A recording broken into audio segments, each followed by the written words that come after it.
টেটে ৩৯২৯টি post নিয়ে যে বিচার প্রক্রিয়া চলেছিল, প্রাক্তন বিচারপতি অভিজিৎ গাঙ্গুলির এজলাসে প্রথম এই নিয়ে আবেদন হয়।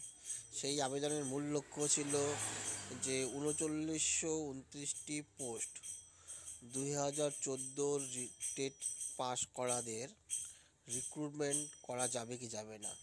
আমরা সকলেই জানি ২০১৪ প্রাথমিকের টেট পাস করা ক্যান্ডিডেটদের দুবার রিক্রুট হয়েছিল এক টেটের উপরে নির্ভর করে, একবার 2016-তে, একবার 2020-তে। তারপরেও ৩৯২৯টি শূন্যপদ থেকে গিয়েছিল।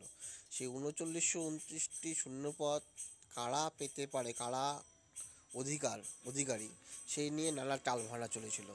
২০১৪ টেট পাস করাদের দাবি ছিল সেই শূন্যপদের দাবিদার শুধু তারাই। এই নিয়ে মাননীয় প্রাক্তন বিচারপতি অভিজিৎ গাঙ্গুলি রায় দিয়েছিলেন যে ৩৯২৯টি পদের দাবিদার ২০১৪ সালের পরীক্ষার্থীরা, পাস করা কৃতকার্য পরীক্ষার্থীরা। কিন্তু রাজ্য সরকার ডিভিশন বেঞ্চে যায়। ডিভিশন বেঞ্চ থেকে শেষ পর্যন্ত সুপ্রিম কোর্টে এই অবস্থানটা ওঠে এবং সুপ্রিম কোর্ট আজকে সোজা নির্দেশ দিয়েছেন যে অবশিষ্ট ৩৯২৯টি পোস্ট পরবর্তী রিক্রুটমেন্টের জন্য গণ্য হবে। শুধুমাত্র ২০১৪ সালের